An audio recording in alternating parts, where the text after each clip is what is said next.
In this episode of the Locked On NBA Big Board podcast, I guess you can say it's part 2 of a 2-part series. If you missed the first part, check it out. We talked about the biggest risers on Richard Stayman's draft board, and now we got to talk about the guys who have fallen. So stay tuned to find out guys who have slipped a little bit in Richard's draft board. Stay tuned.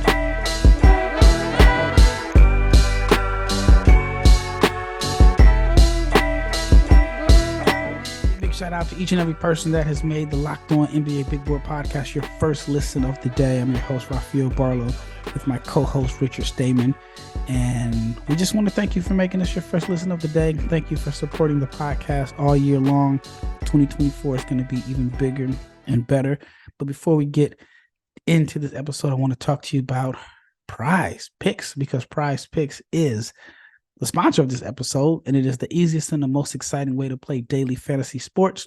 So go to prizepicks.com/lockedonnba, but it has to be all lowercase, LOCKEDON NBA, and you can get a first deposit match up to $100. All right. Like I mentioned in the open, we talked about the biggest risers. We mentioned Jackson Robinson. We talked about Donovan Dent. We talked about Dalton Connect. We talked about 6 guys. So this episode, we're going to talk about some guys whose draft stock has slipped.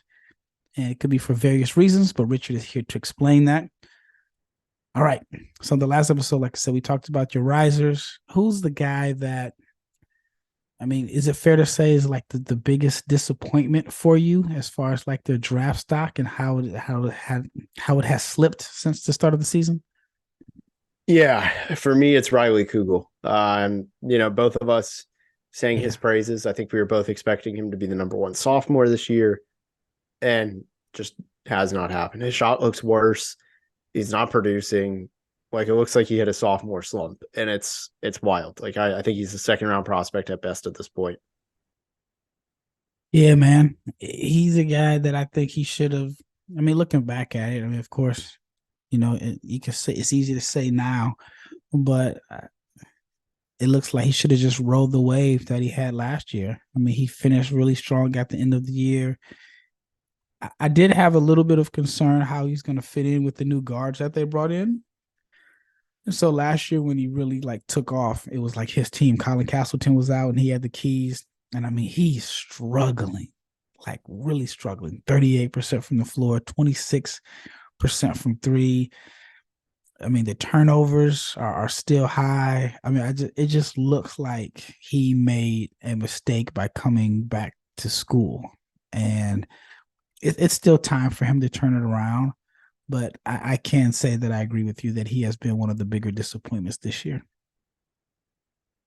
Yeah, for me, it's just like, how did this happen? Like, some of the stuff I get, you're changing his mechanics and stuff. You want to correct some stuff, but like his shot just, I don't know. Maybe I need to see it in person, but it just looks worse. I don't know if you've seen the same thing. I can look and see. His last game, he was 2 for 10. He has missed his last 15 threes. In over 3-game stretch, he's missed his last 15 threes, and he's only scored 17 points in his last 3 games. Then if you want to take it back to 4 games, it might be 23 points over his last 4 games. He's really struggling and in a slump. But he had a 25-point game, a 24-point game where I thought, okay, he was turning the corner, and he's just been inconsistent this year. He has 3 games of over 23 points, and then he has at least 4 or 5 games under 5 points. It's just been a disappointing season, to say the least. Yeah, and I hope conference, because some guys do get better as conference play rolls in. Maybe he's one of them. That's his only way to really revive his stock. I just don't know how likely it is. Yeah, conference plays, it can get tougher too. We've seen guys that their draft stock is high on January 1st, and then you get those conference games where you're not able to pad your stats against directional schools and small schools that we've never heard of in those money games. And the pressure's on. So he's one of the guys that I'm hoping can turn the corner, because I was really high on him. I probably was the highest on him. I know I had him in the top 10 coming into the season. And now, I mean, he's not even, I don't even know if he's locked to be drafted. That's how much of a struggle it's been for him this year. So who's next on your list of guys whose draft stock has plummeted? Yeah, I'm gonna go with some of the low hanging fruit here. Izan Almansa. I mean, he just he not only doesn't look like a good fit on the Ignite, but like he still looks passive. No, like all the stuff we saw from the exhibitions have been completely true this year. I just I like him and he's decorated. Like I liked his international career, but how far do we stray off of the G League scout? Because like the stuff there is alarming. Yeah, he had a good game tonight. 16 points, 14 rebounds, 7 of 10 shooting. I mean, I've had some concerns there. I mean, just the whole Ignite situation is a mess in a sense. It's like they got off to a bad start, then they won like 4 out of 6. Then I think they've lost like 3 or 4 in a row. He was someone that, I mean, I've said it for the past few months. He was just a difficult evaluation for me because when I look at him, I see a guy. I don't think he's really athletic enough to be like your vertical lob threat, even though he's a good athlete, but I don't think he's like that level of athlete. He's not strong enough, at least at this point, but he's not strong enough to be a five. He's not, I don't want to say he's not skilled, but he's not what I see a modern day NBA four is. So I think he's like a tweener in a negative way. And he is heavily reliant on having a really good point guard. So on one hand, I'm like, he doesn't have that situation with the Ignite. So do I penalize him because he doesn't have that with the Ignite, because they don't have someone that is able to get him those easy touches on, like when he's rolling? He had that in Spain, and that's why he won 3 MVPs in the FIBA tournament. And then he had it with Pargo at the beginning of the year in the G League showcase. Pargo was looking for him. I thought they did an excellent job of making sure that he was on the court with Pargo to get the best out of him. Now, like, I mean, I don't know if London Johnson is really, the setup guy that's going to maximize Almansa. Norris Cole is more so looking for his shot first. So I think he's going to be a really, really tough evaluation for teams because, like I said, he's a tweener that is heavily dependent on a really good point guard, and he's just not going to have that this year. And then the shooting touch, which a lot of people were hoping he showed flashes of it, that hasn't looked good. And last I checked, he was at like 38% from the foul line. So I have real concerns about his shooting touch outside of 10 feet, because around the rim he has really good touch, especially on the move. I mean, it's just he's just confusing to me. Yeah, he's one of the weirdest players because the context is so bad, but we've seen that when the context is good, he plays as good as the context is, right? Like if you put him on Detroit, I think his flaws come out, for example, much more quickly than if you put him in, I don't know, just a better spot for him, right? That has a real point guard, like that has the foundation. I don't know. He's tough for me. He's somebody that what do you make of his draft stock? Like, I just don't know where to go in that direction, especially like right now. And I don't think it's going to get easier in the next 6 months. To me, the perfect team for him is the Clippers. To me, that's the perfect team because, I mean, I wouldn't say he'd be a starter, but he'd be with someone that would find him on the roll. Like Harden would make him look good. So, I mean, maybe like a Harden, Luka. I mean, I think he needs to be with a special high IQ playmaker that knows how to manipulate defenses and find them. Other than that, he goes to the wrong team. He's in trouble. He's in big trouble. So I agree that I think he's lost a lot of money, almost to the point where, man, I'm probably gonna do a podcast on it later on, but he's one of a few guys that I feel like would have been better off staying overseas than playing in the States. Yeah, I completely agree. Yeah, because I mean that, like I said, the Ignite situation isn't really good for anybody right now. All right, when we return, We're going to continue to discuss guys whose draft stock has seemed to fall, but they still have time to regain their draft stock. Let's talk about PrizePicks. PrizePicks is daily fantasy made easy. You just pick 2 to 6 players and you just go against the numbers. That is it. You're not playing against anybody. You're just going against the stat projections. And what I like about PrizePicks that is totally different is that PrizePicks offers a reboot policy. So your entries can stay in play even if one of your players gets injured. So for an NBA game, if you have a player who exits the game in the first half and doesn't return in the second, the player gets rebooted, and PrizePicks is the only daily fantasy sports platform with an insurance policy. So you got to check out PrizePicks. The money comes out fast. It's easy to play. They have an enormous selection of players and stat types. And that's why it's the number one daily fantasy sports app. So check it out, prizepicks.com. But if you use the promo code LOCKEDONNBA, and if it's in all lowercase, you can get a first deposit match up to $100. So check it out, prizepicks.com/LockedOnNBA. You can get a first deposit match up to $100. Locked On has launched the first ever national sports 24/7 streaming channel on YouTube. So check out Locked On Sports today. It is here for you 24 hours a day, 7 days a week, covering the top sports stories of the day with the local experts from Locked On, plus our national shows that cover every league. So go to Locked On Sports today on YouTube and subscribe to the first ever national sports 24/7 streaming channel.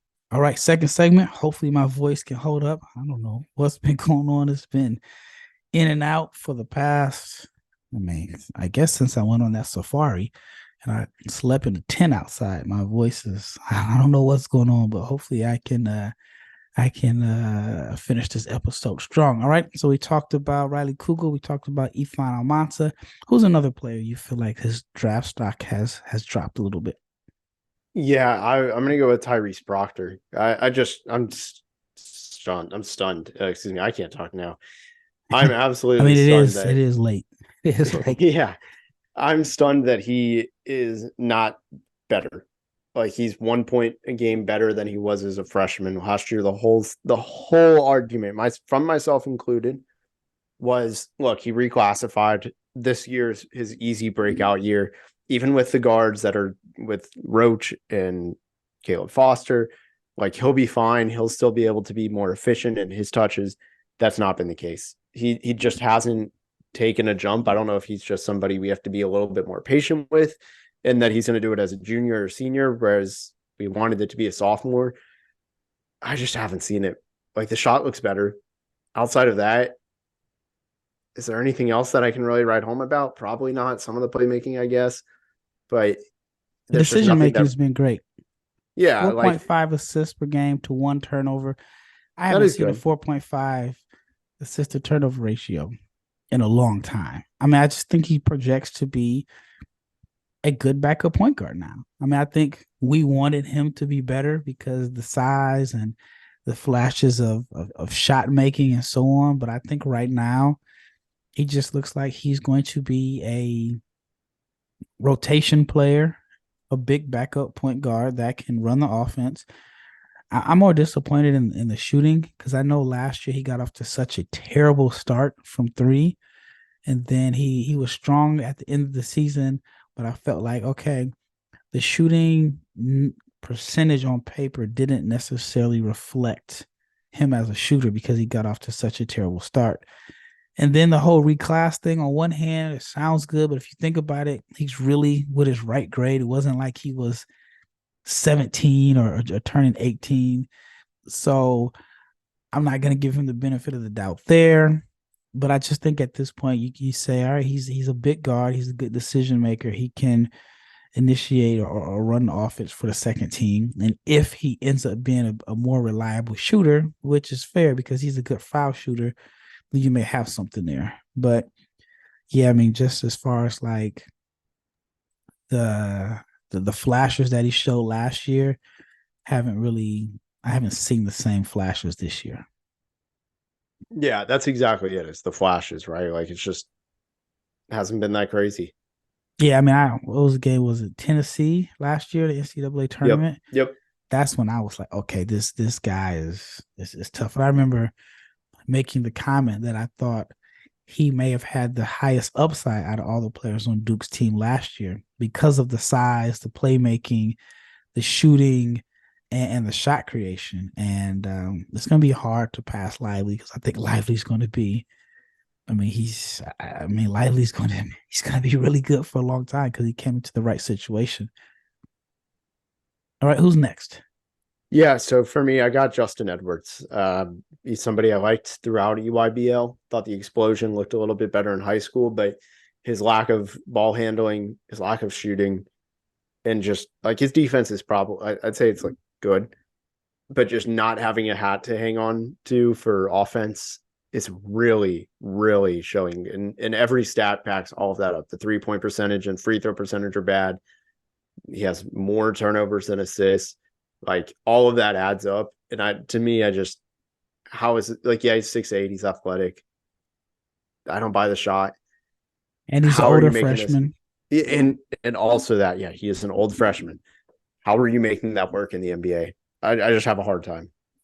Yeah, I mean, we're talking about a guy that I thought was number one, talking about someone that was projected top 5 at the minimum. I don't see a situation where he's a lottery pick. I mean, I can even see a situation where he's not even a first round pick because you can't like watch his film, even if you strip away, let's say, the hype. All right, let's just say you don't know who he is and you watch Kentucky play. You can't even say, wow, he does this well. Like you said, the ball handling.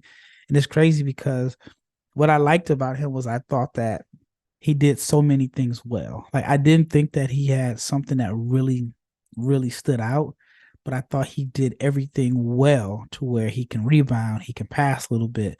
I thought he was a respectable shooter. I just thought that he was a jack of all trades, master of none. But now it doesn't even look like he's a. I mean, he doesn't even look like a jack of all trades. He doesn't look like he has one, like you said, skill set that he can hang his hat on. Hopefully it improves during conference play, but I mean, just we're talking about a guy that's the field goal percentage looks good, 46%, but a lot of his points are like offensive rebound putbacks and cuts. If you take those away, I can't even tell you what the percentage is because he's shooting like 26% from three, only 71% from the foul line. He is rebounding. I just don't know what he does. Do you think? I mean, at Kentucky, you're supposed to sacrifice. Do you think he is the one that is being penalized the most for sacrificing for Kentucky? I mean, what's he sacrificing? I mean, well, I wonder if he goes to, let's say he goes to Vanderbilt or something like that, where he's featured and they probably run stuff through him because he's their star recruit. Does he look better? Is he put into a position where he can show his strength? I actually think it would make him look worse. I think he's in a decent spot where it should have been easy for him. Like that's what's concerning is his role is pretty simple, right? Where all he has to do is just get to the rim, whether it's off of cuts or one dribble and hit threes. He's fine on the cuts and finishing at the rim like that. That's an okay area. But I mean, he's a guy where, I mean, if you've listened to this podcast the last year and a half, I'm optimistic on almost every off-ball player and saying, hey, they can get there in two dribbles. I'm not with him, and that's what worries me. So yeah. I don't know what he sacrificed. I think he's in a great spot where his role is as easy as it gets, and he's struggling. Well, he's only playing 24 minutes per game.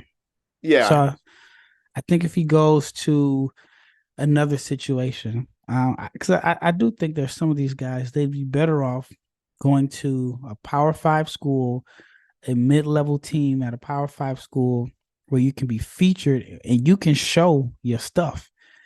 At Kentucky, I think for him, the shooting was going to be so important because they have so many other guys that have the ball in their hands, whether it's Wagner. I mean, we knew Wagner was going to have the ball in his hands. I'm surprised that at Dillingham, because I had my concerns, not about his talent. I never was concerned about his talent. I was just concerned about, was he going to have the freedom? And so you look at Edwards, and if he's not a shooter, and I mean, it's weird because he hasn't shown that he can handle the ball either. So it's tough, but I do think that if he goes to another school where he's like featured, I think that he would look better. But I just wonder how much he's sacrificing, because he's only had 4 games where he took over double figure shot attempts. 4 games, and 2 of them came in the first 2 games of the season. He had the 0 for 6 stinker against Kansas. And so I just wonder, like, would he look better with more value? But either way, it's not an excuse for how he's looked. And I think that he's probably, I mean, I think his draft stock, he's lost the most money, I should say, in this draft, because he going from mention to possibly number one to, I don't even know if he's a lock to be a first round pick. Yeah, I'm interested to see what happens come draft night with him, because he's somebody where it goes, okay, we expected him to be lottery. Like, whether or not I feel like he was the guy we looked at like Cam Reddish, where we were like, no matter what happens with this season, he's probably in a lottery. Now I'm looking at him, he's not in my top 30. Like, I'd be shocked if he's in a lot of NBA teams' top 30s, but all it takes is one. So all right, before we get into the last segment, let's talk about FanDuel, because as the weather gets colder, the NFL offers stay hot on FanDuel. Right now, if you're a new customer, you get $150 in bonus bets with any winning $5 moneyline bet. That is $150 if your team wins. So if you've been thinking about joining FanDuel, there is not a better time to get in on the action. The app is super easy to use. There's a wide range of betting options, including spreads, player props, overs, unders, and more. So visit FanDuel.com/locked-on and kick off the NFL season. FanDuel, the official partner of the NFL. It's funny about the Cam Reddish comparison. They're both guys with clutch. It's so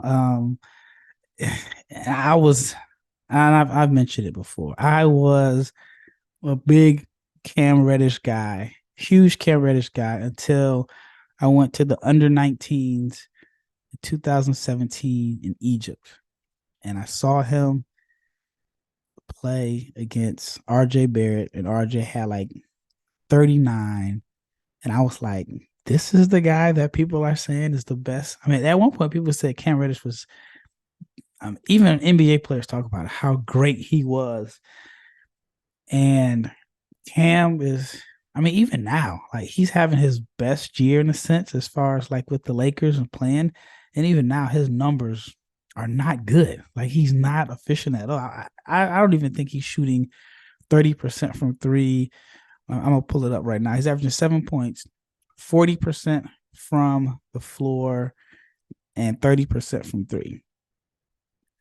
And there's people that, I mean, he still has people that believe that he needs a good fit. And so, without that being said, I could see Justin Edwards having a Cam Reddish type career. yeah, I mean, that's one of those things where like Cam is the most theoretical player in the league right now, where it's like, oh, if he just gets this, that's theoretical. That's going to be Justin Edwards, I feel like, as well. Yeah, I mean, Cam is on his what, fourth team. I mean, they're playing him. He's getting minutes. He's starting, and he's shooting, like I said, below 40%. But yeah, Justin Edwards could end up being someone that is drafted based off of his high school hype and struggles, and then ends up, like, being on an NBA rotation because he's a decent wing defender, and the league is starved for athletic wings at 6'7" or 6'8" that can defend. So great comparison. Kind of went on a little rant about Justin Edwards and comparing him to Cam Reddish. Who else has seen their draft stock fall, in your opinion? Yeah, so I'll start with somebody who I still think has a very good chance to turn it around, but he started off slow in his junior year after killing it at the combine, and that's Trey Alexander. 41% shooting, 28% from three. The scoring volume has taken a jump, and so has the playmaking, but his turnovers went up, like the field goal percentage went down. I'm waiting for his jump. I'm hesitant to even have put him in this, but like, out of conference, he should have been better. That's fair because, and I guess I haven't paid attention maybe like the last week or so, but looking back at it, you see like, dang, the efficiency is down. And so, I mean, I'm looking at his last few games. He had he had a 2 for 13 game. He's had a 1 for 16 game and a 2 for 13 game. He's had a game where he's 0 for 5 from three, 1 for 6 from three, 1 for 6 from three. So he's had like 3 games that have heavily, heavily, heavily impacted his stats. So do you think that he can? I mean, because like I said, his numbers are heavily weighted by a couple games. Do you think that he can get those percentages back up in the Big East play? Yeah, I think so. There's some real chances in the Big East. I think he can easily revive himself, but it's just like one of those things again. He didn't play enough great prospects and teams. He should have been dominant in more of those games. He had a good game against Alabama couple weeks ago. He had 22 points. He had a 16-point game against Villanova. But yeah, like some of the non-conference games, it's mostly I would say like Loyola Chicago 3 for 10, Colorado State 1 for 16, and then he had a 6 for 17 game against Nebraska, 5 for 13 against Central Michigan. So you're right. I mean, 2 for 13 against UNLV. I mean, he's had some really like hot and cold nights this year, but I do think conference play is going to determine where he goes in the draft. But what was your draft range for him? Best case scenario, anyway, because he's a hard eval for me. I thought he could play himself into the top 20 very, very easily.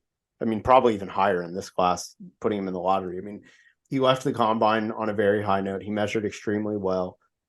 I think if he shoots a high percentage from three again, we're looking at a guy who measures well, can probably play multiple positions because of it in theory, can shoot, can pass. Like that's a pretty ideal guard. But yeah, he's like at 81% for from the foul line over Right. 3 years or 2.5 years, so about 84 games. But he was 28% from three as a freshman, 41 as a sophomore, 28 now. So it's kind of like which one is he? That's what it's going to be hard for teams to figure out. Yeah, and that's something I think we'll see really in the conference play come out. Yep.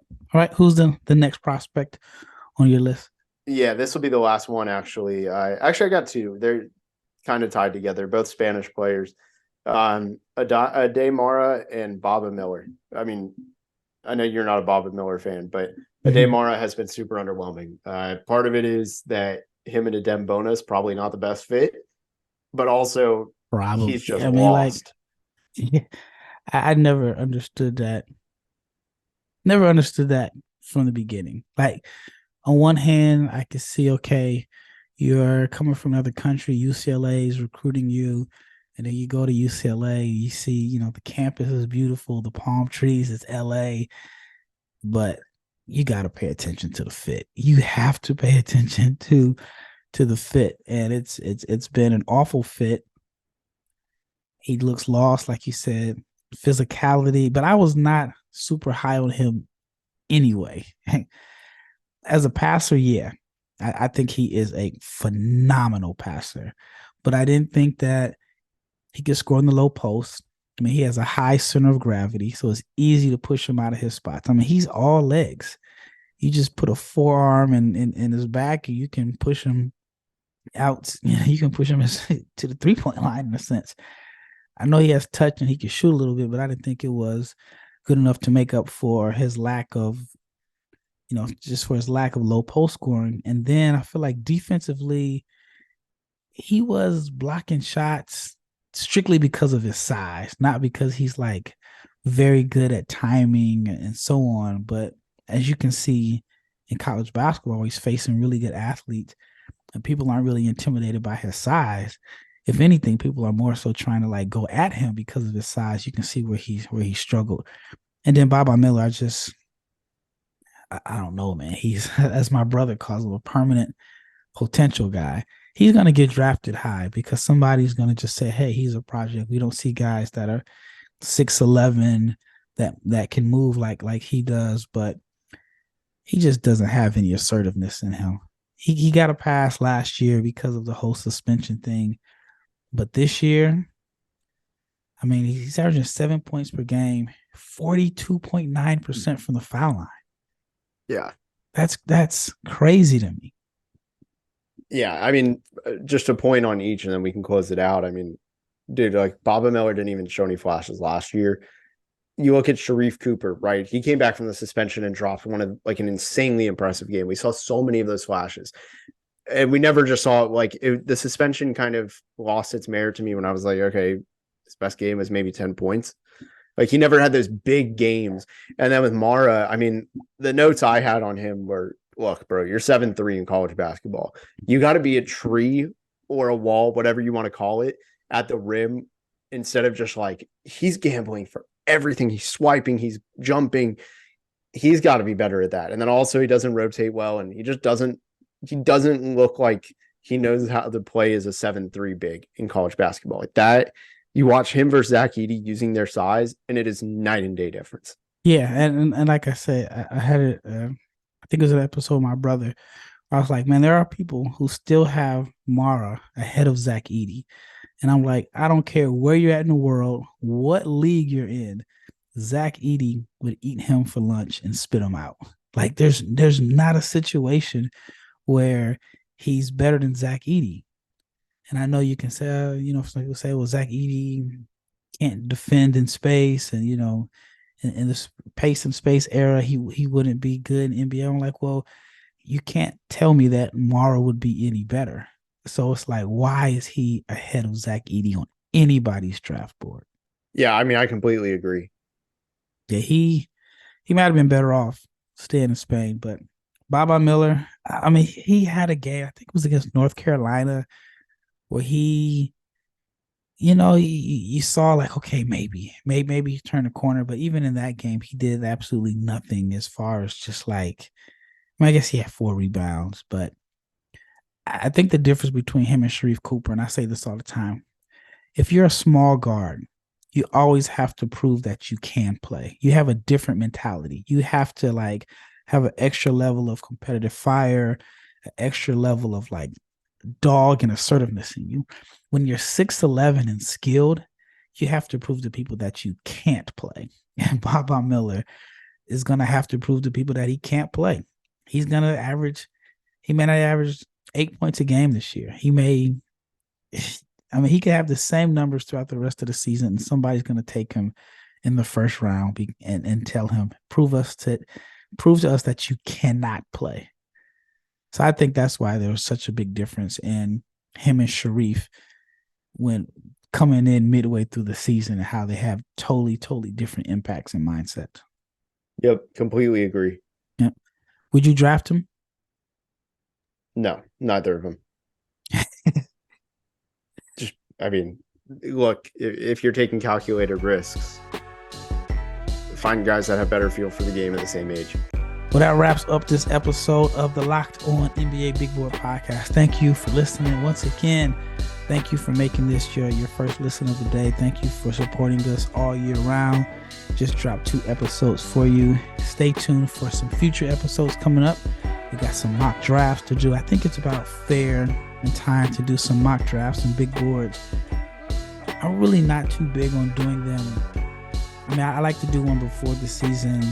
I don't like doing them like a week into the season, 2 weeks into the season, but I think right now the sample size is big enough to do some big boards and mock drafts. So stay tuned for those coming up within the next week or so.